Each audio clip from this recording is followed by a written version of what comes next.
ഓക്സിജനിൽ വമ്പിച്ച വിലക്കുറവുമായി കേരളം കൂളാകും AC discount sale. Oxygen, the cooling expert.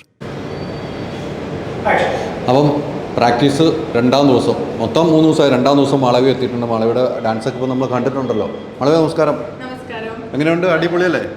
അടിപൊളിയായിട്ട് പോകുന്നു. ഞാൻ സത്യം പറഞ്ഞു കഴിഞ്ഞാൽ ലാസ്റ്റ് മിനിറ്റിലാണ് വന്നത്. കാരണം എനിക്ക് ഓൾറെഡി നമ്മളിങ്ങോട്ട് ഇവിടെ നിന്ന് ഇറങ്ങുന്ന ദിവസം എനിക്ക് വേറെ വർക്ക് ഉണ്ടായിരുന്നു. അത് പോസ്റ്റ്പോണ്ട് ആയപ്പോൾ ലാസ്റ്റ് മിനിറ്റിൽ ചേട്ടാ ഞാൻ അവൈലബിൾ ആണ്, വരുന്നുണ്ടെന്ന് പറഞ്ഞിട്ട് ബാബുചേട്ടൻ്റെ അടുത്ത് പറഞ്ഞ് വരികയായിരുന്നു. ബട്ട് എന്താ പറയുക, അതിൻ്റേതായ രീതിയിൽ തന്നെ പോകുന്നു കാര്യങ്ങളൊക്കെ. എല്ലാവരും അടിച്ചു പൊളിച്ച് പ്രാക്ടീസിങ് ആണ്. തീർച്ചയായിട്ടും നമ്മളൊരു ഗംഭീര പരിപാടി കാഴ്ചവെക്കാൻ പോകല്ലേ, അപ്പോൾ അതെന്തായാലും പ്രാക്ടീസ് ഇല്ലാണ്ട് നന്നാവില്ലല്ലോ. ഉറപ്പാണ്. എത്ര ഡാൻസ് ഉണ്ട്? ജസ്റ്റ് ഇവിടെ ഇപ്പോൾ ഒരെണ്ണം ഉണ്ട്, പ്രസന്ന മാസ്റ്ററിൽ ഒരെണ്ണം, പിന്നെ ശ്രീജിത്തേട്ടനിലും ഒരെണ്ണം കൂടിയാണെന്ന് വിചാരിക്കുന്നു. കാരണം ഇനി വേണം മുകളിലത്തെ ഫ്ലോറിൽ പോയിട്ട് ചെക്ക് ചെയ്യാൻ എന്താണ് പ്രിപ്പയർ ചെയ്ത് വെച്ചിട്ടുള്ളത് എനിക്ക് അറിയില്ല. മമ്മൂക്കയുടെ ട്രിബ്യൂട്ടിലേക്കുള്ള പാട്ടാണെന്ന് മാത്രം അറിയാം. അത് ഗംഭീരമാവുമല്ലോ. ഗംഭീരാക്കണ്ടേ? മാഷിനെ വിളിക്കണ്ടേ? അപ്പൊ ഞാൻ എന്താണ് പറയുന്നതെന്നായിട്ട് എന്താ പറയുന്നത്?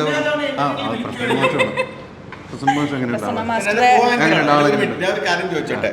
ഇന്നലെ അസീസിക്കായിരിക്കുമ്പോൾ കൂടെ വിളിച്ചു, പിന്നെ ഒരു തവണയും കുടിച്ചു. ഇപ്പോൾ ഞാനെന്താ കോ-ആങ്കറാണോ? അതെന്താണെന്നറിയോ, മാസ്റ്റർ കയറുമ്പോ ഒരു ഓളം ഉണ്ടെന്ന് തോന്നുന്നു. അതായിരിക്കും എല്ലാവരും ഇങ്ങനെ വരാൻ പറയണം. മനസ്സിലായില്ലേ? ഓളം അല്ലേ? അതല്ലേ ഇവളുടെ സ്പെഷ്യാലിറ്റി അറിയാമോ? 5 സെക്കൻഡ് 25 എക്സ്പ്രഷൻ ഇടും.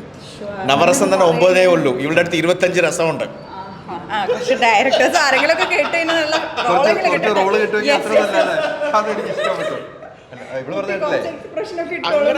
പടപടന്ന് മാറും. ഇപ്പൊ തന്നെ കേട്ടോ രണ്ടിടം മാറി. ക്ലോസ് കൊടുത്തോട്ടെ ഈ പറയുമ്പോ തന്നെ.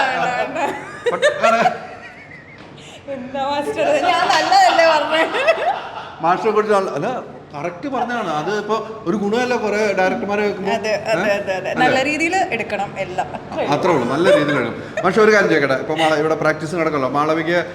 മാളവിക എന്തായാലും മത്സരത്തിനൊന്നും പങ്കെടുത്തിട്ടില്ല. മാസ്റ്റർ ജഡ്ജിനിരിക്കുമ്പോൾ പങ്കെടുത്തില്ല. ഇപ്പൊ റംസാൻ ആണെങ്കിലും സാക്ഷികാണൊക്കെ വന്നിട്ടുണ്ട്. മാളവിയുടെ പെർഫോമൻസ് ഉണ്ട് എന്ന് തോന്നുന്നു. മാളവിക മോസ്റ്റ് വാണ്ടഡ് ആർട്ടിസ്റ്റ് അല്ലേ കേരളത്തിൽ? എല്ലാ സ്റ്റേജ് ഷോയിലും ആദ്യത്തെ പേര് വരുന്നത് ലിസ്റ്റ് മാളവിക ആയിരിക്കും. മാളവിക വേണം. സോ ഭയങ്കര ഡിമാൻഡാണ്. നല്ല പെർഫോമറാണ്, വെരി ഗുഡ് പെർഫോമറാണ്. ഞാൻ വെറുതെ വെച്ച് ഇട്ടതാ. അല്ല ഞാൻ പറയാൻ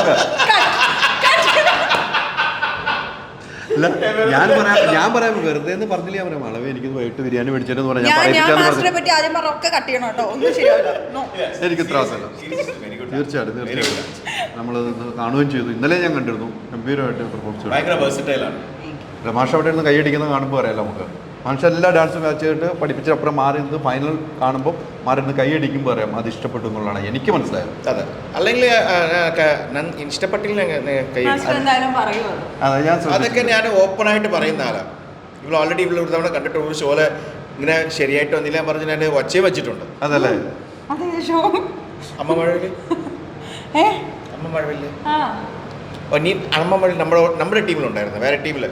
അതുകൊണ്ട് എല്ലാവരും ഒച്ച വെച്ചിട്ടുണ്ട്. എന്താ ചെയ്യുന്നത് നിങ്ങളൊക്കെ പറഞ്ഞിട്ട്. ഞാനല്ല, ആൾ മാറിയതാ.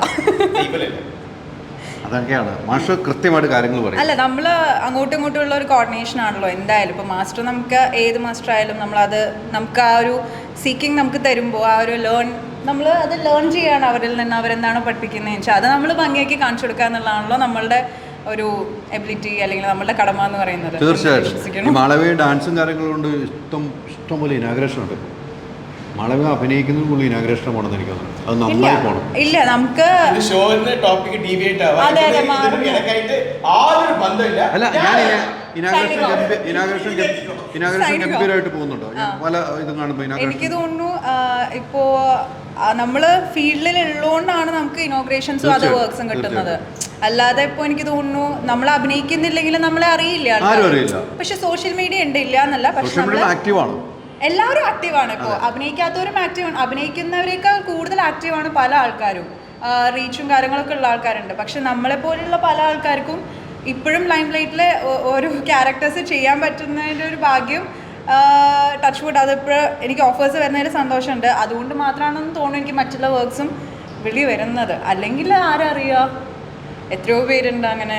നമുക്ക് ഓരോ എന്താ പറയുക ഓപ്പർച്യൂണിറ്റി കിട്ടുന്നതിൽ സന്തോഷം. അത് ഭംഗിയാക്കാൻ ഞാൻ നോക്കാറുണ്ട്. അത്രയും. എനിക്ക് തോന്നുന്നു മാളവിക എല്ലാവരുടെയും കൂടെ അഭിനയിക്കുന്നുണ്ട്. ഇതിൽ ലാലേട്ടൻ സ്റ്റാർസിന്റെ കൂടെ അഭിനയിക്കാൻ പറ്റിയതിൽ ഒരു ഭാഗ്യം. അതെ, എല്ലാവരും കൂടെ അഭിനയിച്ചു, അത് വലിയൊരു ഭാഗ്യമായിട്ടാണ് മാളവിയുടെ ജീവിതത്തിൽ കാണുന്നത്. തീർച്ചയായിട്ടും. കാരണം ഞാനൊന്നും ആഗ്രഹിക്കുക ഒരു സ്വപ്നം പോലും കണ്ടിട്ടില്ല അങ്ങനെയൊന്നും.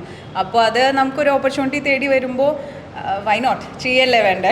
അതിപ്പോൾ ഷോ വരുമ്പോഴും മാളവിയുടെ പേര് വരുന്നുണ്ടല്ലോ, അതും ഒരു ഭാഗ്യമല്ല. ഇപ്പം അമ്മയുടെ ഷോ നടത്താലും ഇപ്പം നിർമ്മാതാക്കളും അമ്മയും കൈ കൊടുക്കുന്നു, അവിടെ മാളവിയുടെ പേര് വരികയാണ്. നല്ലൊരു പെർഫോമൻസ് ആയതുകൊണ്ട് മാത്രമായതുകൊണ്ടാണ് ഈ പേര് വരുന്നത്, അല്ലെ പേര് വരില്ല അല്ല. അപ്പം നമുക്ക് 7-ാം തീയതി ഖത്തറിൽ ഖത്തറിൽ കാണും, അടിച്ച് പൊളിക്കും. അപ്പോൾ ഓക്കെ, താങ്ക് യു.